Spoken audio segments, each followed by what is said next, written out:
बहुत बहुत शुक्रिया मोहतरमा सलोना कुशवाहा जी। मैं ये चाहता हूं कि समय जो है उसका विशेष ध्यान रखा जाए। मुख्तसर से वक्त में अपनी बात कीजिए। कि मुख्तसर से वक्त में ये बात नहीं हो सकती। मैं तो ये जानता हूं कि मुख्तसर वक्त में ये बात नहीं हो सकती। दर्द इतने हैं कि खुलासे में नहीं आएंगे। तो मजबूरी है, प्रत्याशी हो या तमाम पदाधिकारी हैं, वो बोलते चले जाते हैं कि इतनी समस्याएं ही खड़ी हैं, तो बोलना उनका मजबूरी हो जाता है। और आप भी मत मुक्त होकर सुनते रहते हैं, क्योंकि समस्याएं हमारी हो या आपकी हो, सबकी एक जैसी हैं। ये नारा दिया जा रहा था कि अच्छे दिन आने वाले हैं, अच्छे दिन आने वाले हैं, अच्छे दिन आने वाले हैं।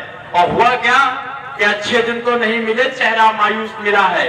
अगला नाम मैं जो बुलाने चाहता हूँ वो राजेश गुप्ता है। 133 तलहार विधानसभा से ये भी प्रत्याशी के तौर पर हैं और साथ साथ में प्रधान संगठन मंडल के महामंत्री भी हैं।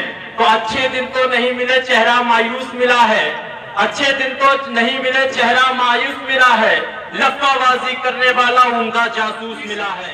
प्रकोष्ठ के मुख्य अतिथि श्री जितेंद्र श्रीवास्तव जी,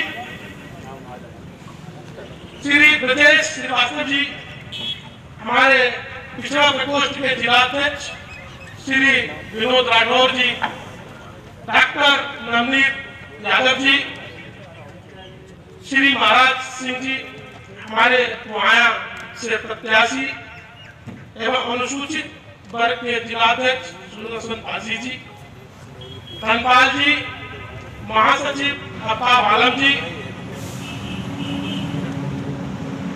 जिलाध्यक्ष शिक्षा प्रकोष्ठ श्री अशोक यादव जी, सुखवीर जी, हमारे मजदूर सभा के जिलाध्यक्ष मनोज यादव जी, हमारे सिनौली के पूर्व प्रधान जी, और हमारे बीच काफी और प्रधानगण बैठे हैं, उनको भी सम्मानित करते हुए, और हमारे इस मंच पर जो कि छूट गया उसको भी हम अपने प्रणाम करते हैं।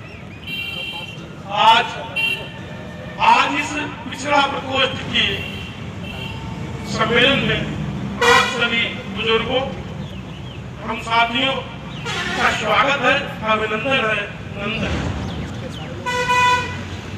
आज का जो प्रदर्शन चल रहा है, जो सरकार इस प्रदेश में काम कर रही है, ये प्रदेश न आदियों की है, न पिछड़ों की है, न दलितों की है। इन्होंने एक समानता से अत्याचार करना चालू कर दिया। चाहे वो व्यापारी हो, चाहे वो किसान हो, चाहे वो दलित हो, इनके लिए सभी एक बराबर हो गए। इन्हें केवल अपने सत्ता का जो मद है उसमें चूर काम कर रहे हैं। इन्हें केवल अपनी सत्ता जारी है, इन्हें जनता से कोई लेना देना नहीं है। आज कुछ दिनों पहले यहाँ लखीमपुर खीरी में किसानों के ऊपर इनके मंत्रियों द्वारा, इनके मंत्री पुत्रों द्वारा जो किसानों को रौंदा गया, वो घटना बहुत निंदनीय है। वो इनके कृत्यों को दर्शाती है। ये सरकार इस दिशा में जा रही है। साथियों, ये सरकार न नौजवानों की है, न पिछड़ों की है, न शिक्षकों की है, न मजदूरों की है, न हमारे सभी साथियों की है। आप जानते होंगे हमारे बहुत से किसान साथी काफी महीनों से बॉर्डर पर धरना प्रदर्शन कर रहे हैं। उनकी मांग, उन किसान जो उन्होंने 3 कानून लागू किए हैं, उनको वापस कराने की है। इस सरकार का षड्यंत्र देखिए, उस किसान कानून को वापस न लेकर इन्होंने उसको कोर्ट में पहुंचा दिया। कोर्ट के बहाने एक कानून वापस नहीं लेना चाहते हैं और किसान का धरना जो चल रहा है खत्म भी नहीं हो रहा। वो तरफ किसान जो हजारों संख्या में शहीद हो चुके हैं, उन किसानों का जिम्मेदार और काम अगर कोर्ट में डिसीजन होने लगेगा, फिर इस सरकार को बनाने का उद्देश्य क्या? ऐसी सरकार की आवश्यकता क्या? इस सरकार की यहाँ जरूरत क्या? जिसको हम वोट देकर बनाते हैं, वो कानून हमारे खिलाफ बनाती है। किसानों के खिलाफ, शिक्षकों के खिलाफ, मजदूरों के खिलाफ, आम आदमी के खिलाफ। ये सरकार पर एक रामायण की जो दोहा है बिल्कुल फिट बैठता है। जहाँ सुमत का संपत्ति नाना, जहाँ कुमत का विपत्ति निदाना। इस सरकार में जहाँ कुमत, जहाँ विपत्ति निदाना, ऐसी घटना तैयार हो गई, ऐसी पोजीशन तैयार हो गई इस सरकार में हिम्मत के कारण यहाँ सब विपत्ति जा रही है। ऐसी विपद आ रही है कि जनता त्राय त्राय करने लगी है, चाहे मजदूर हो, किसान हो, शिक्षक हो, आमजन हो। हम आप लोगों से अपील करना चाहते हैं, विद्वेष भावना छोड़कर एकजुट होकर इस सरकार को हटाने का काम करो। 2022 में माननीय पूर्व मुख्यमंत्री अखिलेश यादव जी की सरकार बनाइए, माननीय अखिलेश जी को मुख्यमंत्री बनाने का काम कीजिए। इसके साथ इस मीटिंग का जो उद्देश्य है पिछड़ों को एकजुट करना, हम साथियों से अपील करना चाहते हैं, हम पिछड़े एकजुट होकर इस सरकार को हटाने का काम करें।